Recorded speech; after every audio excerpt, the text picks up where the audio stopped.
good evening, and welcome to Tea Time.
Everybody, welcome to Tea Time. I'm so glad you're joining me tonight. You're actually watching us on Monday, July 21st, but it's not. And I cannot fib or tell a lie. It's actually Wednesday, July 16th, and I'm pre-recording, and I'm so excited because my friend Ronnie Marmo is here. I'm not even going to talk about my weekend because I didn't have a weekend because I dragged him in. He's in from LA. He's doing his one-man show about Lenny Bruce out at the Suffolk Theater tomorrow. And I got tickets, and I'm so excited that I'm going to see him because the last time he was here, he was in Jersey, and I couldn't go.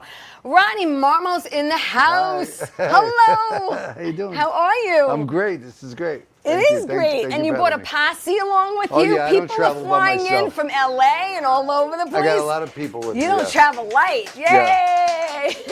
Hey, look, exciting. applause. This is, I know. Live what are you guys applause. doing tomorrow? This is so good for my self-esteem. They're going to be applauding for you. I appreciate it. So listen, it. Ronnie is an actor. He's a producer. He's a writer. He's a director. He's been in the business a very long time. Originally from Brooklyn. Mm-hmm.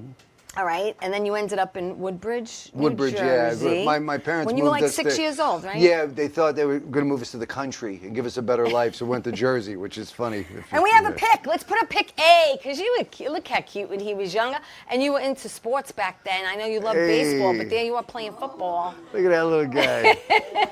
Yeah. Love it. Yeah, Woodbridge Saints. That was a great time in my life. You know, I have no ass. Can you curse on this? Well, ass is about it.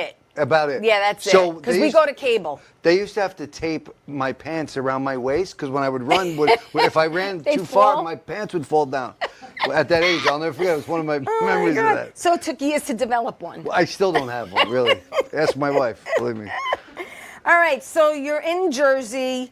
You're playing football. When you get older, when you go to high school, right? Because you went to, where'd you go high school? I kind of skipped high school. You did, You don't know that? No, You want the story? Go ahead, go Your ahead. research is shaky. I love a story. So at the end of 8th grade, yeah, I had got left back in 7th. Right. And all my friends went to 8th. And then at the end of 8th grade, I was like, I think I'm too busy for this. So I never went to high school. Really? No, I never went to high school, which I do not encourage anyone. Right. But it was my path, and so I never went to high school. Uh-huh. And yeah, a lot of people think I did, and clearly you as well. So well, it's not here. That's why I was asking. The information's not here. Oh, that blank space. Yeah. That's why I was asking. So what did you do? Did you get a job? What did you do? Well, I did. In fact, I worked at when I was 12. When I was 11, I don't know how serious you want to get. Is this loosey-goosey? You want some real info? I want info. You want the real stuff? Yeah, people want to know. There's two versions of this story, you know. I want the truth. When I was 11, my dad kind of split, and my mom was too proud to go on any kind of assistance. So she worked 3 jobs. Mm-hmm. And so when I was 12, I changed my birth certificate to say I was 16, and I got a job at the Chicken Galore making spare ribs. Wow. And so I wanted to help my mom. And so, and she thought I was still in school. It wasn't until she was on her deathbed. She goes, just so you know, I saw that, you know. But so that's what happened. And I kind of was running with the wrong crowd when I was a teenager, and everybody was 4 years older than me. Right. Right. And so, or my brother and his friends. And so they were like, Ronnie will do it, have Ronnie do it. And so I got into some scrapes as a teenager, but got very lucky pretty early in my life. And, you know, well, I know your mom was a big part of your acting. And I know that she took you, when you were younger, to see a friend of yours do community theater. And then one day, after your mom passed, you gave this person a call and you said, hey, I think I want to audition. Yeah, that's And you exactly actually got a part. That's true. Right? At the Edison Valley Playhouse in Hide and Seek. Yeah, when I was growing up. Playing an evil farmer. I was a farmer. I was always a little fascinated with, which is funny casting if you look at me, but I was always kind of fascinated with acting. I remember seeing movies like, in the early 80s, like Pope of Greenwich Village, and seeing Mickey Rourke and Eric Roberts and all these great actors. And I was like, oh, I think I could do that. But I didn't have the courage, you know. Right. And my mom and I would go to the plays, and we'd support a friend. And she used to say, you should do it. Look how excited you are. I said, no, Ma. And then when she passed away, she was 53 and I was 24. And after that, I called the guy, Pat Carpenter, and I didn't even know it was called an audition. I thought it was called a tryout because I like sports. So I said, when you hear about a play tryout, I'd like to try out. Yeah. And I got the part. And during that whole rehearsal process, I called it play practice. Right. Like football practice. Right, like sports. And nobody ever corrected me. They were so nice to me. I'm like, play practice. They're like, okay, we'll see you play practice. And I literally did this whole production and fell in love with it. You know, that's awesome. Well, you know what? And then your career began with leading roles. You were in the Italian American Reconciliation and Lusting After Peppino's Wife, which got you Best Outstanding Male Actor. And you also joined the national tour of Tony and Tina's Wedding, and you played Tony. I did. I played a few roles. I played every role at some point. Yes. But originally, what happened was yes to the first few things you said. Peppino was great. Yeah. And it was so funny because, you know, in community theater, you have to audition. There's a lot of people. But it got pretty quickly. They were just like giving me scripts and going, would you like to do this? And I wasn't even like auditioning. It was great. But I didn't even know what stage right was. I was like, so you want me to walk over here? Ins and outs. They're like, this guy's just got this raw talent. Don't tell him anything. Nobody try to talk to him. You know what I mean? Just let him do what he's doing. It's working. That's how it was. And then I auditioned for Tony and Tina's in Philadelphia first. Okay. And I got the job. Yeah. And first I was Dominic and then Tony. And I got paid $35 a show. And I would commute 2 hours every day back and forth. And I was so happy. I thought I made it, you know. I was like, I'm an actor. They're giving me money for this. Yeah, you're getting paid. And then I went on the national tour for 9 months and ended up in Los Angeles. So. Wow. Well, let's put up pick. We're going to talk about LA. Let's put up pick B, please, because we all have a black and white headshot. Oh man. You know who took that picture? You're going to tell me. You ready? And if there's any General Hospital fans watching. Well, yeah. Vanessa Marcel, who played Brenda, took that picture. Oh. There you go. When I moved to LA, I lived in her house for the first year I was there. We were really close friends, and she encouraged. Yeah. She's the one who said, "Come to LA." Well, you drove there in your '85 Tercel. Yeah. There was no floor. I could see the earth when I was driving. That was my '71 Dodge Dart. Same thing. There was no floorboard in my car. Vanessa took that picture. Yeah. And you arrived in LA with what? 68 cents in your That's bank how much account? money I had Something left. like that. That's exactly right. And obviously you stayed with her. Right? Stayed with her for a year, and it was great. And Tyler Christopher, who played Nicholas on the show, who just passed away, is one of my very, very best friends. Yeah. So those were my people. Way before I was even an actor. Tyler and I was working at the Macaroni Grill in Edison, New Jersey, and Tyler was this huge soap star, and he would fly into Jersey, and we'd just go play golf. Yeah. And I wasn't even an actor yet, and so I knew them way before I started to pursue this professionally. Yeah. Wild. Yeah. Okay, so let's put up pick I, please, and then we're gonna talk about I get nervous every time you put up a picture. Pick I, because you got the Robert Pastorelli Rising Star Award. Yeah. And that was in Soap Opera Weekly, and that's Gwen giving you the award. That's Gwen Pastorelli. That was in New Jersey. I came back. I had made this movie called West of Brooklyn. Yes. And they were nice enough to consider me the Rising Star of New Jersey Award that year. Yeah, well, they knew. Hello, they knew. Well, they knew. It's nice. Gwen is an incredible human, and it's Robert Pastorelli, the great Robert Pastorelli. Yeah. The award's in his name. Yeah. And he passed away years ago, but it was a big honor. All right, so 93, you're in A Bronx Tale. Well, so kind of, sort of, but It's there. I just started acting, and I didn't know what I was doing. And what happened is I was delivering pizza for San Remo Pizza in Woodbridge, and on the radio there was, I haven't thought of this in 20 years. Yeah. On the radio there was an ad saying, heard it. come to Staten Island to this agency. Right. So I was like, if you want to be in this movie. So I go there. Yeah. While I was delivering pizza, I went over the Outer Bridge crossing, and I drove there real fast. You got in a lot kidnapped of trouble. someone's pie, huh? And the agent goes, you're a nice looking kid. Show up next week with the thing and the thing and the thing. So I show up in Jersey City, and I'll never forget it. There was 1,000 people. It was the boxing scene. There was 1,000 people there, and they come out on a megaphone and go, please, everyone, leave Mr. De Niro alone. Don't talk to him. Nobody talk to him, please. Just leave him alone, right? And literally, he comes out. He was looking around. He looks around at all 1,000 people, and he goes like this. And I go, I'm against the back wall. To you? Yeah. Oh, my God. And I go, he's like yelling at me. So I go, yes. I walk, they go, Bob wants to see you. Huh. And he goes, hey, a nice looking kid. I go, oh, thanks. Thank you, Mr. De Niro. He goes, why don't you sit over here? So he put me ringside. And then I was like, okay. And I wasn't even an actor. I had no idea what was happening. Right. It was maybe the first real set I was on. Yeah. And then all of a sudden he says, when they come out, I want you to say something to Sonny, say hello. And I'm like, oh, okay. And then these 6 women came out who were like 6'8", supermodels. Right. And he goes, pick one for yourself. Pick one. I go, oh, okay. And I'll never forget, it was 5 brunettes and 1 blonde lady. And I go, give me the blonde. It's not really my type, but come on. Man. She'll be the most memorable one. And so we sat there, and they ended up cutting those lines, but it was the start of my fascination with the whole thing. What a way to start. Yeah, it was really. And with Chaz is now a friend. Yeah, and so, Chaz is yeah, great. he's really cool. And in 1997, you did Peacemaker with George Clooney and Nicole Kidman. Yeah. You were a jogger with a bomb or something. Yeah. That's what happened. It was really great. I had this opportunity, this co-star, and it was a really pivotal part in the movie. And I had a bomb on my back, and I get tackled by Clooney. It's a whole thing, and it turns out it was somebody else who had it. It was just my backpack. Right. I didn't. Now, did you actually do that stunt? Yeah. You did. Oh yeah. Did they bump you? To a stunt? Because usually they do that. Oh, no, nobody bumped me. They bumped me out of the production. All right, all right. The only bump I got was on the way home. 2000, you did 1 episode of Jag. Yeah, that was really great. I'll never forget it. I was having a table read with Vinny Pastore at my house. Yeah. And we're reading this thing, and I had a brand new agent called Abrams Artists, and they hadn't sent me. I had him for like 24 hours. And they literally said, they got me this audition for Jag. It was a guest star. Yeah. And I had never done a guest star. I was so new. And they were like, and I literally forgot about it because I had never really had an audition. And so I go, oh my God. And I said, Vinny, I have to go. I got this audition at Paramount.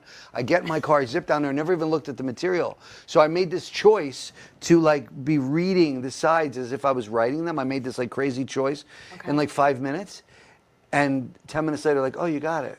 I'm like, wow. I got it? Wow. It was the weirdest thing. It was amazing. So it was a big blessing. And I was like, this is great. Show business easy. Wow, yeah. This is going to be easy. Yeah, right. And so, yeah, that was a big, big blessing. And wow. Super cool, yeah. That's a great story. Thank you. The following year, you did Crocodile Dundee in L.A. I did. I had a nice part in that. Mostly cut out because, I wasn't a filmmaker yet, and I didn't understand how filmmaking worked. Yeah. And I actually learned a great lesson for any actors who might watch this. I put so much expectation on the final product. It wasn't until that's where I learned where my job ends when I walk off set, if I'm not in control of the edit. And what happened was I went to the premiere. I had a friend with me. I'm like, I'm in Crocodile Dundee 5 days. I did a scene with Mike Tyson, George Hamilton, Paul Hogan. I had great. And I was a photographer. My part wasn't necessary. Right, I know that now. Right. But I didn't know that then. I'm like, oh man. And then all of a sudden I'm like, it's coming. Here it goes. Oh, that was my ear. Did you see my ear? And I was so, and I'm making light of it now, I was so upset. No, I feel your pain because that happened to me. And it just happened to me. It Seriously, did? yes. I had you just to see learn. my cheek. You hear me. They go, was that you? Because I recognize your voice. I'm like, yeah, that was my left side, which is not my good side. It was so upsetting, and I really did, like, not to get too spiritual on you, but I was like, I have to leave my job on set. Like, that's all I have control of. Yes, yes. And I had to come to peace with that because that was a big lesson. Huge. And then I got a residual in a P.O. box. And again, I was new out there for like 15 grand. And I thought there was something wrong. And I called them. I'm like, God. This can't be my money. I'm so sorry. They're like, no, that's for you. Really? I'm like, really? This whole thing? I'm like, is there a mistake? They're like, thank you for calling. You're very honest. Wow. But I couldn't believe it. So that was like my first 2 years in LA were like a lot of those things. You know? Seriously. Let's put up pick C, please. Oh, pick C. I'm so nervous. Because you did. It's like Las Vegas. I don't know what's going No, on. this is Deuces Wild. Yeah, there's the guy right there. And you played Moof, right? Moof. And there's all the way to the left with the cigarette is James Franco. Then Brad Renfro, Steven Dorff. Yeah, that was myself. some crew. Yeah, and then the guy next to me on the left, Danny Sistone, still one of my best friends. We met on that set. Nice. Very, very close. Renfro, God rest his soul. Yeah. He was a wasted talent. But Franco, there's Jimmy there, and it was great. That was a great experience. I auditioned for Scott Calvert, who was the director of Basketball Diaries and lots of great films, and Scorsese produced it. Yeah. And it was the dream thing, and I went into the audition, and I thought I bombed. I was so bad that I was so mad. Afterwards, I went into the parking lot, and I was kicking the side of my car. Yeah. And Dominica Scorsese, Martin's daughter, comes up. She goes, "Are you okay?" And I go, "No, I suck. I'm a terrible actor. I should open a hot dog truck. Oh if I can't my play a guy from God. Brooklyn in the 50s, I got to stop. What am I?" And I'm kicking my car. And I'm like, I'm horrible. And I was like, I'm going to open a hot dog stand. I'm going to go into real estate. And so I left. I was like, I bombed it. Forget it. 6 weeks later, they call back. They go, "We're very interested." I go, "In what? You want me to do craft service? I'm a terrible actor. Do not choose me." Aww. And they're like, "No, come back in. Will you come back in?" Yeah. We saw something in the tape. So I went back in, and when I went in, they were like, "Okay, so we like you. We don't know where to put you." I'm like, "Really?" They're like, "Oh yeah, it was great." Actors, put me anywhere. Yeah. So they gave me the script, and it was like 5 different characters. Oh. And they were like, "Why don't you read for?" At the time, it was Dom, Big Dom. Yeah. Like, "Why don't you read for Dom?" And they didn't have anyone else, so I said, "How about this?" And I hadn't made a commitment to myself that I was not leaving that room until they knew who I was. Okay. I was not going to go through that again. Yeah. So I went in. And I said, "How about I just read everybody?" And they're like, Okay. "Okay." Yeah. So I did. So I was bouncing all over the room, and and they just thought I was crazy. And then afterwards, they were like, "Can you stay and read with everyone else for the day?" And I was like, "No," because I knew that I had them, and I had to get out of there. Right. Because you don't want them to get used to you. Right. So I was like, I knew they were like, "Oh, hey, can we stay?" I was like, "I gotta go. I'm sorry, I got the thing with the guy. I gotta go." You're playing hard to get. I like it. Because if you stay too long, they get comfortable. I like Then it's not special anymore. I like it. Give them the business and get the hell out, I agree. 2004, you did your first soap. You Yes. did The Young and the Restless. 1 episode. Yeah. It was actually my first TV job. Did that come before Jag or after? That was after. I don't even know. Yeah. So it was the first soap, I guess. Yeah. 2004. Yeah, I read for this thing, and they offered it to me, and it was a co-star. It was a thing. But it was, hello, The Young and the Restless. No, I know. It was with what's the great actress's name everybody loves? She's the matriarch. No, not Lucci. It was Young and the Restless. I don't know. I only watched Channel 7. I only watched Channel 7. And it was a big everything. deal. It was a big deal at the time, and she was. It was really exciting to be there and see how they do it. Absolutely. And it was really a The blessing. following year, 2005, you landed The Third Wish. You played Sam, and that was with Armand Asante. Yes, I did that film. Yeah. That was good. Yeah. And then we're going to go to pick D, please, and David. Pick D. I'm nervous. Because you did West of Brooklyn, and that's it. which you wrote, and it was semi-autobiographical. Yes. Correct? Yes. That was with James Matteo James Matteo. and Joe Mantegna. I wrote the part for Matteo.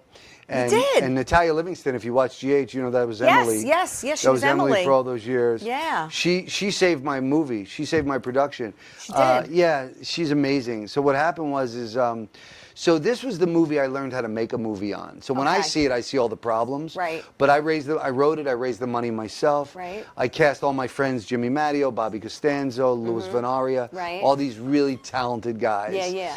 And then we were already in production. I raised some money myself, and we're in production. I don't want to mention the actress name because she's very, very well known. Okay. But we had zero chemistry. It was like I was talking to a wall. Wasn't working. Just wasn't at all. working. And I was like, is this me? Is this really happening? So 3 days into shooting, I said to Danny Sistone, the kid from Deuces Wild, he was my director. Yeah. I said to Danny, am I off? Is there nothing happening? He's like, thank goodness you said it. It's not going well. Are you seeing it? Because I'm feeling it. So we let her go. Right. And we were already 3 days in on a small budget, lots of people. And I called Natalia Livingston at midnight. Wow. And because she was a friend, and I was like, Natty, I don't know. And she was on General Hospital every day at that time. Yeah, yeah. And I was like, Natty, please, would you consider doing this role? When do I start? Tomorrow. Oof. She goes, well, I'm off tomorrow, conveniently. Yeah. And then over the next 3 weeks, she only worked like 3 days. It was on General Hospital. It was the weirdest thing. It was like, thank you. And she saved, and so she'll always be so dear to me. And, oh my gosh. And that film, sadly, you could see on YouTube for free, which makes me mad. That's another story. We'll talk about that later. So if you get a chance, see it. It's a Louis Venaria.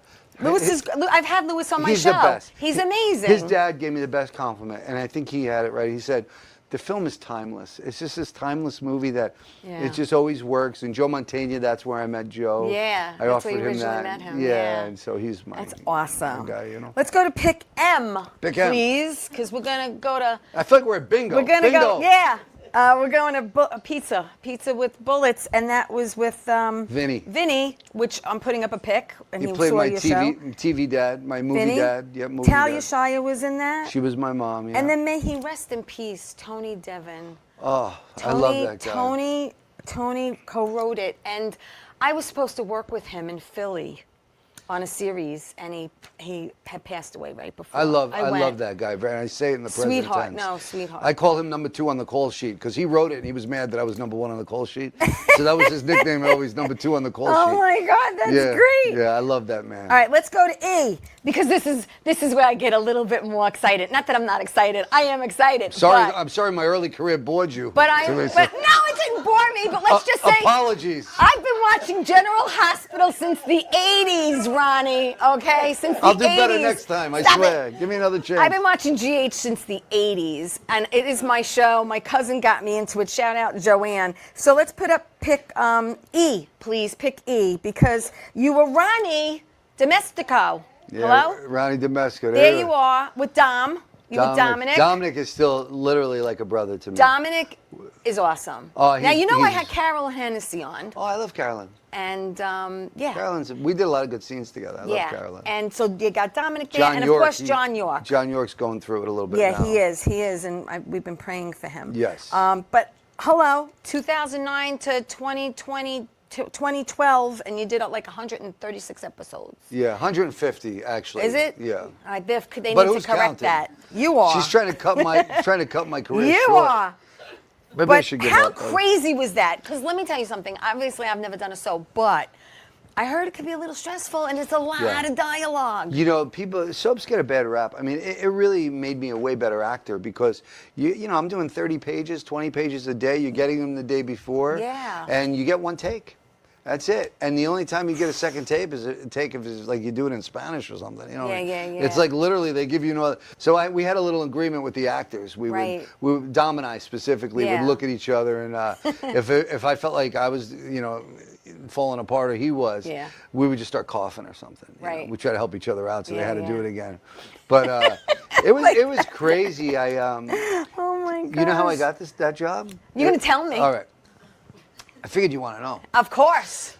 So I'm doing a play called Danny in the Deep Blue Sea. Yes. Great John Patrick Shanley play, one of my favorite playwrights. He wrote Moonstruck and all those great things.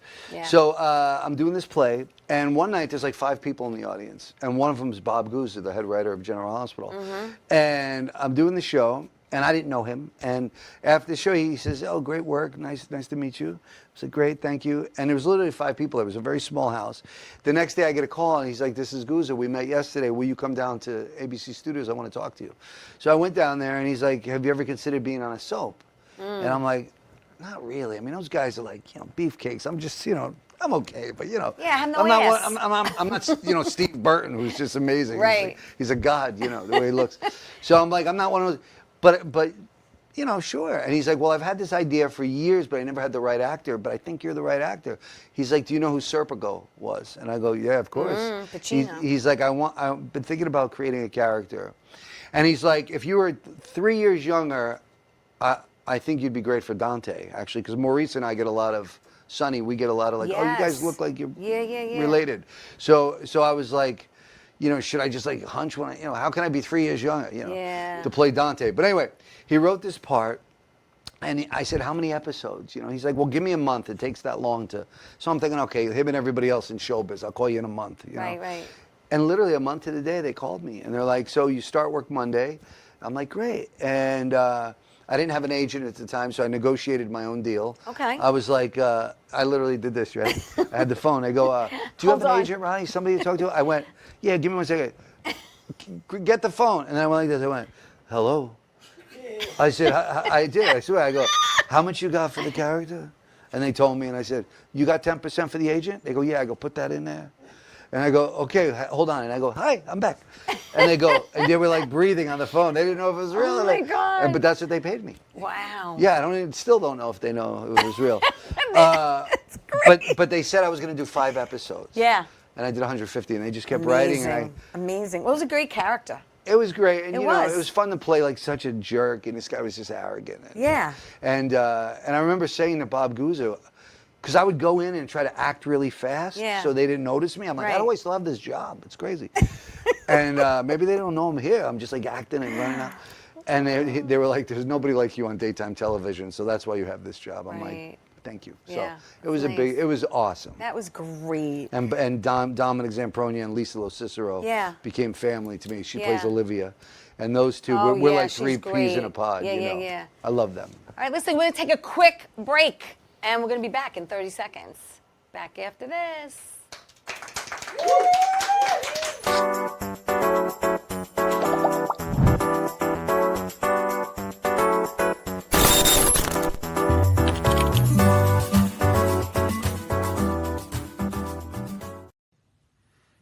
Well, hi there, Theresa. It's John York from General Hospital. I am just checking in because apparently you have a great talk show called Tea Time on Strong Island TV.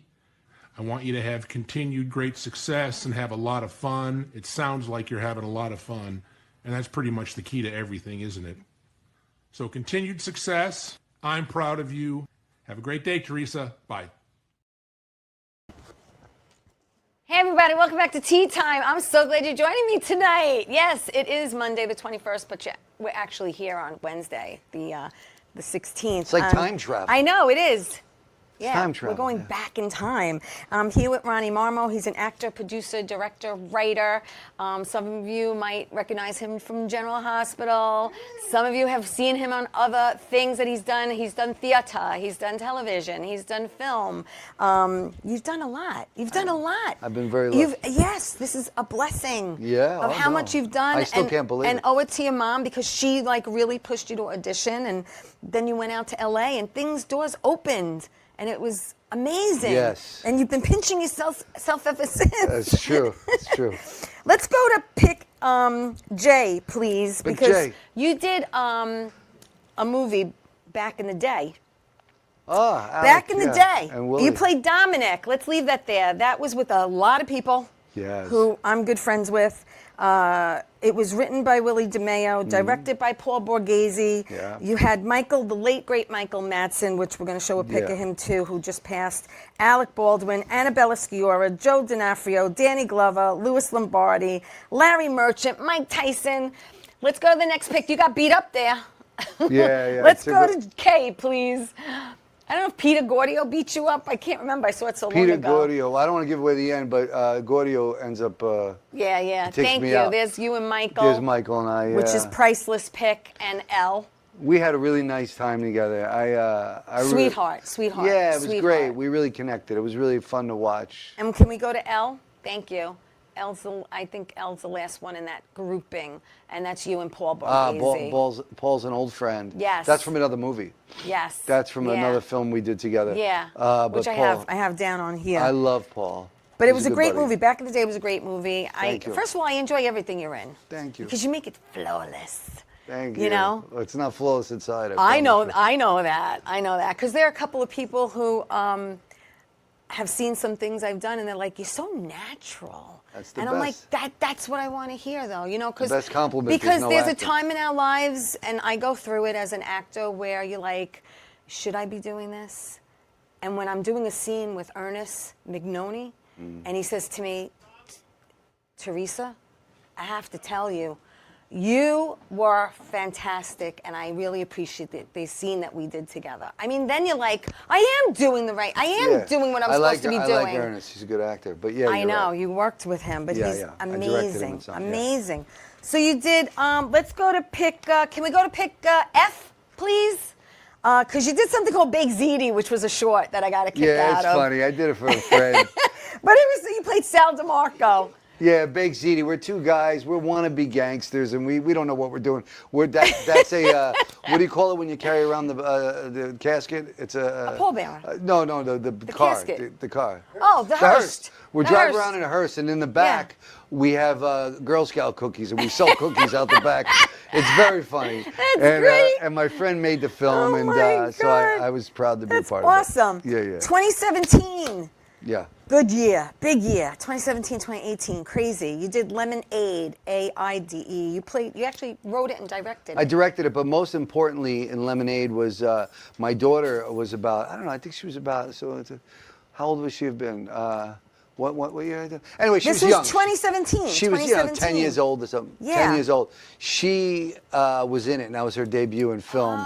And so I got to direct her. And what we did was we were trying to raise money to build a new theater in Los Angeles. Right. And it always drives me a little crazy when people send out they want you to, the crowdfunding. Yes. And I get 100 of them. Yeah. So I thought, well, I do need support, but instead of just doing that, why don't I make a movie for their $20? So we went and we spent a lot of money, probably too much. Right. I had a buddy of mine was the DP from Spider-Man, and all these great people came in for a day, a long day, and we shot this beautiful little film. And I said, this film is for you if you're willing to donate. You know, I wanted to I like earn their money. I like that It was idea. cool. It was a lot of fun, and my daughter was in it. So we were talking about, before the show, Dan Lauria, who I had on my show, and you did American Dog Story, which is an animation. Oh, yeah.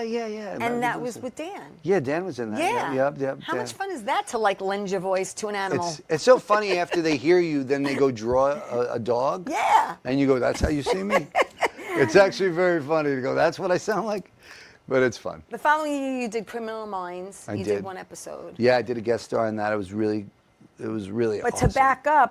to go back to 2017 before that, you starred March 17th, 2017 in your one-man show about Lenny Bruce. Tell everyone what it's called. It's called I'm Not a Comedian, I'm Lenny Bruce, directed by the great Joe Mantegna. And it took you, what, 5 years to develop this? 5 years it took to write it. That is Yeah, commitment. I just didn't want to rush it. You know, I'm kind of a strange writer in that way. Like, I'll get an idea and I'll give it a couple of days and I'll put it down for 6 months. And I don't do my pages in the morning. No, you wrote it, you star in it, Joe directs it. It was actually based on an autobiography, How to Talk Dirty and Influence People. Yeah, that was Lenny's autobiography. Right. Yeah, and it was based on the book. And it was great. I got to narrate the book.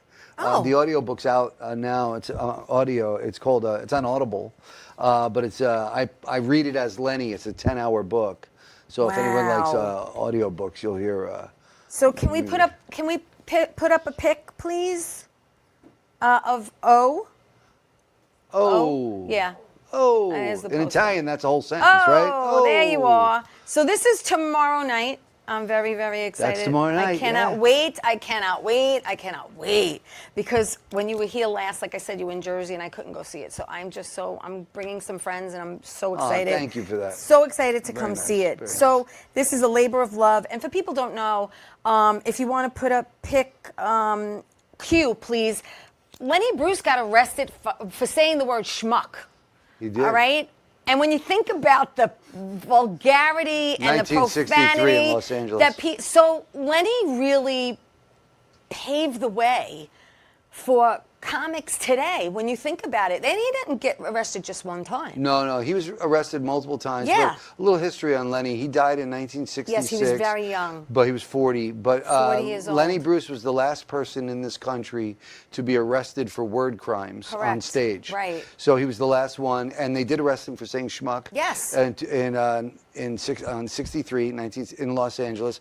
But what ended up happening with Lenny was he was so smart, and he was the guy who held the mirror up to society, that I think people just felt threatened by him. Yes. And so they charged him with obscenity. He ended up getting sentenced to 4 years on Rikers Island. I'm sorry, 4 months on Rikers Island for words. Ridiculous. And he died when he was out on appeal. Ridiculous. But imagine that. And you know, this country in a lot of ways have progressed, and some ways we've regressed, and we're in a little bit of trouble right now, which is why the show is so timely. Yes. And people want to see it because Lenny's voice is needed now more Well, than if we ever. could put up pick W, please, because here's a man who would be in jail for life. Dice. Oh, you know what's funny? You want to laugh. Dice is playing. I'm doing a show in August 24th, Des Plaines, Illinois.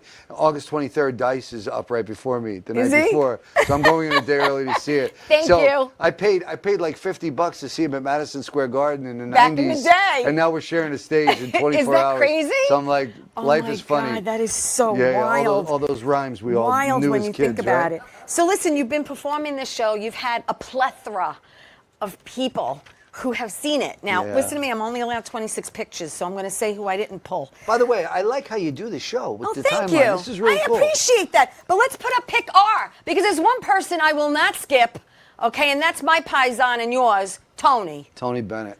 Okay? Yeah, when I was in New York and I'm backstage, it's almost places, and they're like, Tony Bennett's in the front row. For this Italian-American kid. I was like, come again? Tony Bennett's here. Isn't that nice? And he was so kind, and he was the last one to leave. Yeah. And you see, he had his hand on my heart. Yeah. And we ended up sitting together for an hour, and then I walked him to his car. And I got to put up V. Hello, because here's another love of my life that I'm hoping, praying to God one day I meet, Billy. Billy is a very kind man. Yes. We're in touch now. And Yeah, Long Island boy. Yes. He's been very He's from Long nice. Beach. And he's a good guy. Yeah. And he loves the show, you know. Yeah. And we've had a lot of celebrities, people I didn't even Yeah. know would Listen, just show up. celebrities, you've had Jean Smart, which I know. Did you go to? You know, she hurt herself. She's Oh, out she of the show did. right now. Oh, I didn't know that. Yeah, she broke a few bones in her didn't knee. know We were that. supposed to go last night. I know. That's why I'm asking. We got a note. But Jean is hopefully she'll be back soon. Yeah, but she's a friend of Jean ours. went to see you. Obviously, Vinny Pesto went to see you. Ed Asner, Jim Belushi, Patti LuPone, Ben Vereen, Paul Reiser, Savvy Struthers, Eric Roberts. It goes on and on and on and on and on. Let's put a pick S, please. Ed Asner said the only thing I said, do you have a quote for me? He goes, I just wanted to see you naked for longer. Yes, because for those of you who don't know, Ronnie's naked. I start the show naked. Yes, he does. Hey, what a way to start off the show. And to get everyone's attention. And according to my wife, if you sit house right, the mystery's over. I just sold 2 tickets. Is it? There you go.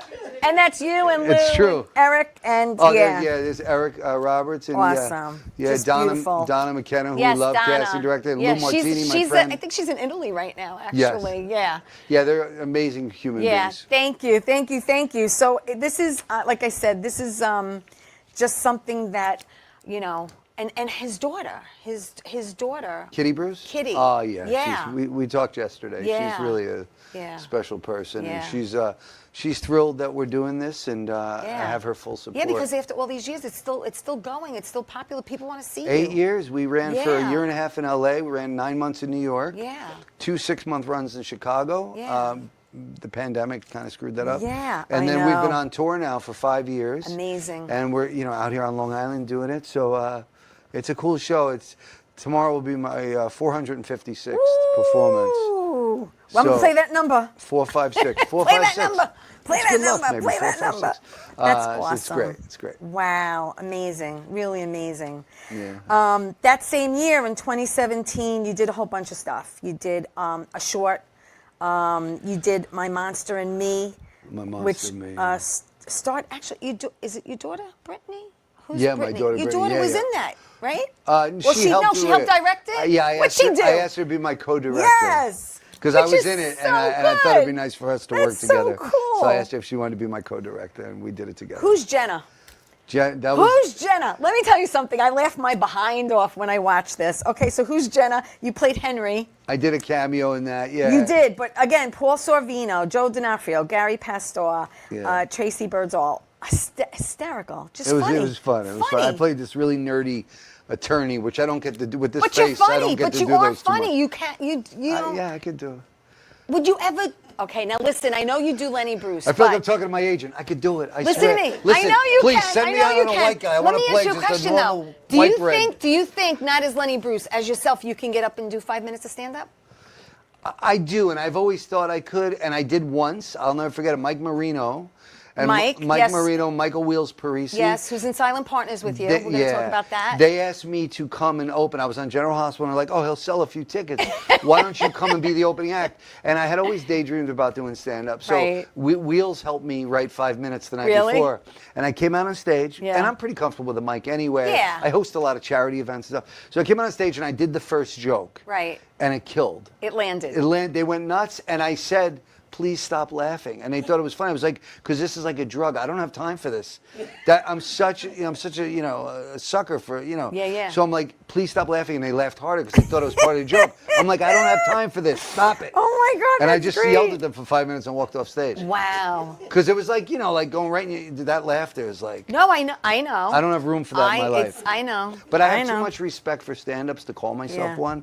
I'm an actor who's comfortable with a microphone. I get it. I always say I'm an actor acting like a stand-up comedian. Well, because I started in acting and then I got into comedy in the early 90s, and I do both, but my first love is acting, and I've always said that. But if someone says, hey, you want to come do a show or whatever, charity, fundraiser, I'm there, And getting up and hearing that laugh. It's hard, it's hard to it's walk away from that. addicting, and then you're like, this is working.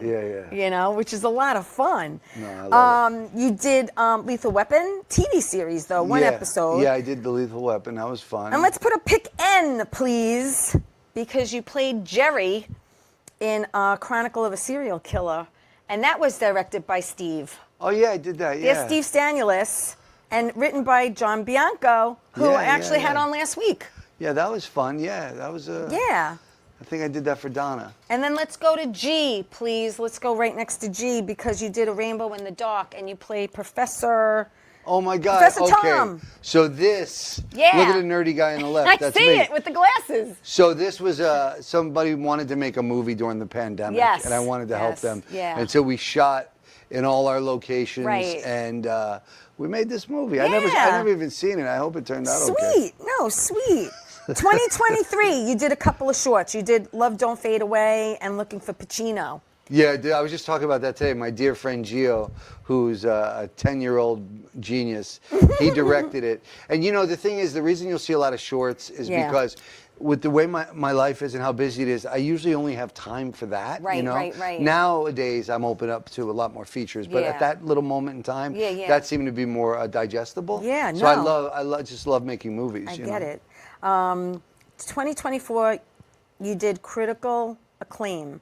With you played James, and that was with Robert Finero, Paul Borghese, I did not do that movie. Oh, you did not. And that's why I'm not happy, and I didn't want to talk about Death of a Tree because they decided to include me without asking me. Oh. In my past footage from another film. Oh, okay. That's this is how the business works sometimes. That's under investigation. I don't care who knows There you go. Well, you did FBI Most Wanted. That was great. You did one episode, and you played Robert Tomasi. It was great. I had a great guest star in that. It was a real big blessing. And we just shot that a couple months back. Not that long ago, right? Mm-hmm. 2025, you did Ghosts. Yeah, Ghosts. How much fun was that show? It was great. You played Vinny. Oh, yeah. Yeah, I went to Montreal, and it was a beautiful city, and they were very kind, and what a first-class operation. I really hope to get to do more of those. Yeah. And I hope they bring my guy back because he was really cool, and it's just first class. Montreal's beautiful. Love it. You also did DC High. The new Batman. That's the new Batman. Yeah, it's a podcast. You play Falcone's lieutenant? Yeah. And the councilman and a lawyer? Yeah, I play about 5 roles, but those are the ones that are most known in the Batman series. I just did 6 episodes of the Batman DC. It was the first Batman on podcast. Right. And it went really well. Apparently we have millions and millions of followers, and it's been #1 in the podcast world for a while. So it was really a great opportunity. It was another one of those auditions. It was really bizarre. I totally spaced it because I was so busy. And my agent, and I've had it for like 2 weeks, and my agent goes, "It's due in 5 minutes. Did you do it?" I literally picked up my phone. I read it. I sent it in, and I go, "You got it." Oh my gosh. That's not to discourage acting class, everyone, because there is value in that. But Wow. sometimes if it's yours, it's just yours, you know? Pick H, please, because like you said, you mentioned Mike Marino before. And Silent Partners. Oh, yeah, that's okay, cool. so that's Ciro DiPaggio. You play Nick Moretti. Actually, I saw this, and I loved it. Really? I really did. I play this kind of character a lot. It's like the Donnie Brasco. I It's the guy really who goes undercover, but I'm really a cop. And But I there's tend to- Ciro. Like and- GH. I did that for GH. Yes, you did, because you were trying to take I down arrested Sonny a year into the... Yeah, you that want was to a great- you want to take him down. That one line I said to Sonny is so funny because people still If you quote could it to me. leave that there, Bobby, a second. People Sorry. still quote it to me all the time. They Yeah. go, what was the line? Fresh out of mercy for you, Sonny. I'm That's fresh great. out of mercy. I felt Oh like I my was Jimmy God. Cagney. That's Fresh out of great. mercy there, Sonny. But you have Mike Marino's in the white shirt. You have Ciro Yeah. DiPaggio, Gary Pastor, Joseph D'Onofrio. James Russo. Nick Villalonga was in that too. Yep. So many great people. Yeah. Love it. But you know, you mentioned, thank you, but you mentioned before about acting, right? Yeah. And teaching. And that's what you do also, because I you do. have a theater. It's called Theater 68, right? You have one in New York and one in LA, Yes. correct? LA's 25 years old of February. New York will be 14 years old next month. Right. And I also teach a class weekly Yes, on on Zoom. Zoom. Yeah, it's been going on since the pandemic, and I started it just as like a fundraiser for the theater group. Yes. But I fell in love with it, and so I do it every Wednesday. Right. It's called Stop Effing Acting. Right. I can't say a curse word, but that's Thank the name. you. I appreciate that. I'm a good. So does Bobby. He doesn't have to edit it out. I take direction. Yes. Stop Acting, it's called, because nobody wants to watch acting. So Right. that's the name of the class, and it's fun. It's a Yeah. lot of fun. I have people from all over the country who Yeah, take it. yeah. And over the years, you also directed plays. I direct you a lot of also plays, you yeah. also have directed plays, and I think I have one that I pulled. I think it was Z. Was it Z? I don't know. Pick Z. Let's surprise We're me. at Z now? Okay. Let's go to the end. But That means it's not. coming you to you. You directed this, correct?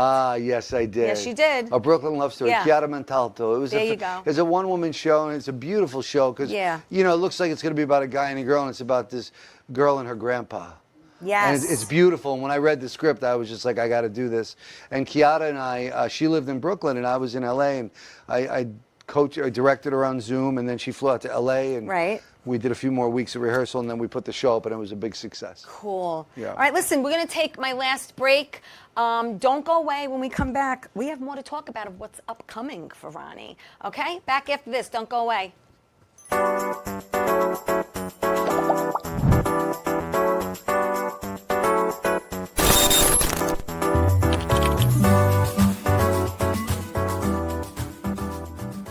How you doing? It's Sal the Voice Valentinetti. Why are you watching me? You should be watching Theresa Canastraci Tea Time with Theresa Canastraci Farrell. And make sure you follow Theresa on Facebook. Tea Time with Theresa Canastraci Farrell. We'll see you there. I love the way you say my name. Doc, who's the best comedian you know? Theresa Farrell. And who's the best actress you know? Theresa Farrell. And who's the best cast member in Bad Boys? Theresa Farrell. Who's got the best radio? Theresa Farrell. Doc, who's your favorite Jimmy? Theresa Farrell. Who are you loving right now? Teresa Farrell. All right, Doc, I love you too, baby. Love you as always. Thank you. Hey, everybody, welcome back to Tea Time.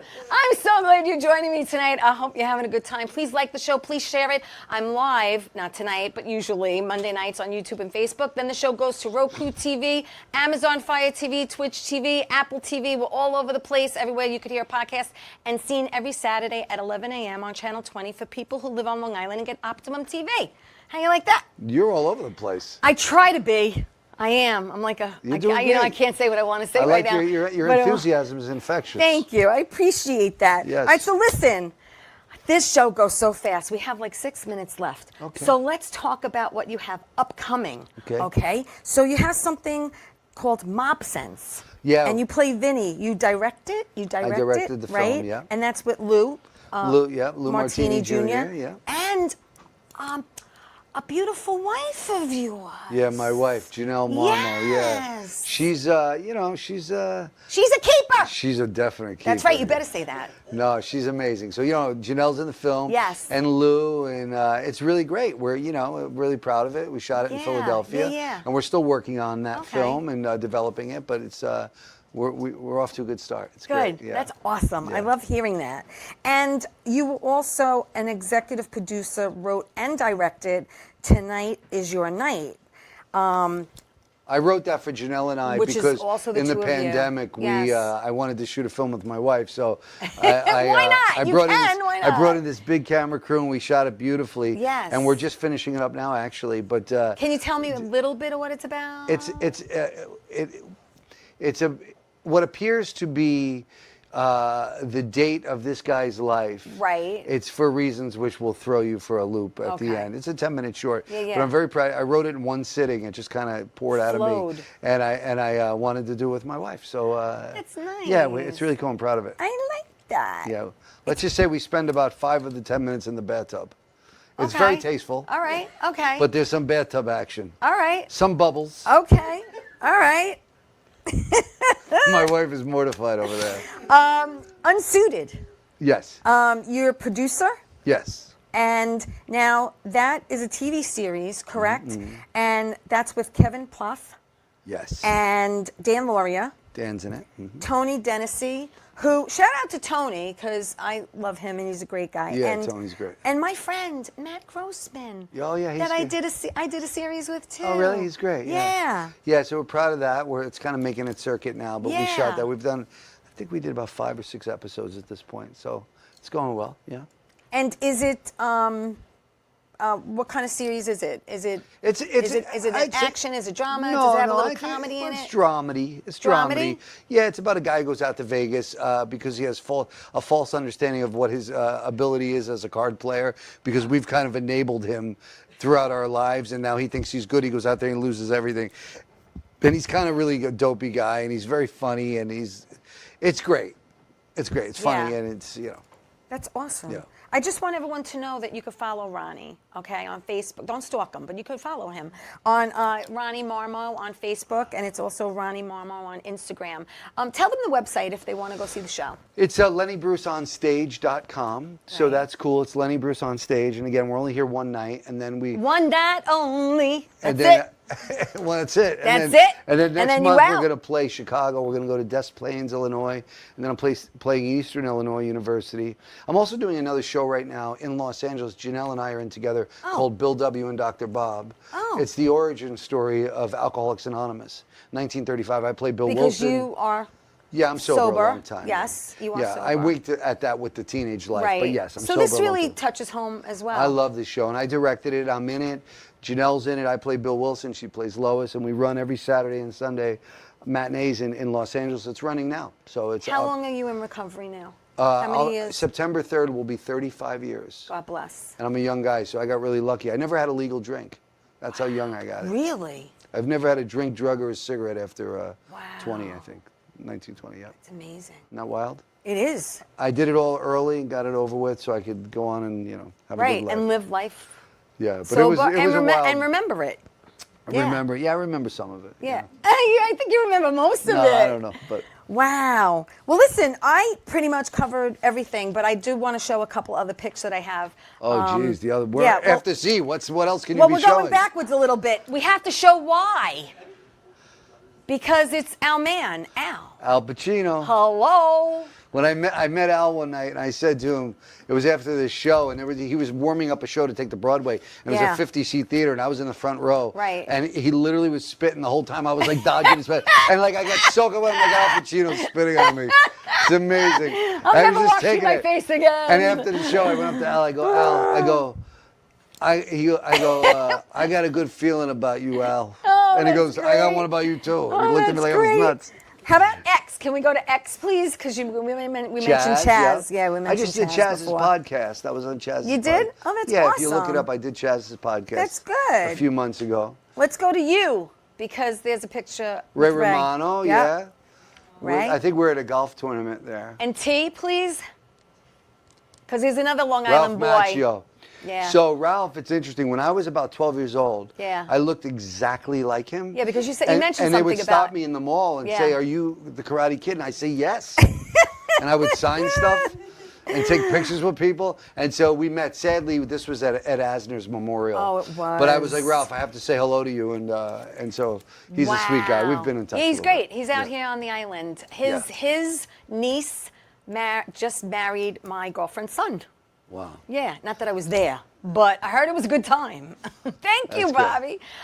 Listen, I want to thank you so much. Seriously, I'm blessed that God put you in my path and you were able to do this for me. Yeah. Seriously. No, I'm happy. I'm so happy to be here. You know, to make this pit stop with your posse, and I'm looking forward to seeing all of you We tomorrow go everywhere night. together. That's awesome. Everywhere. No, that's really, really great. Thank you for having me. Listen, my door's open any time. Thank you. And I want to thank you for doing this. I want to thank everyone for watching Tea Time, you know, loving me, supporting me. It really means the world to me.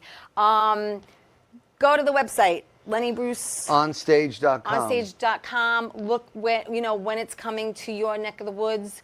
I'll be at the Suffolk Theater tomorrow night. Thank you, everyone, for watching Tea Time. Have a great week, and tell everyone you love them. Say ciao. Ciao. Ciao. Ciao.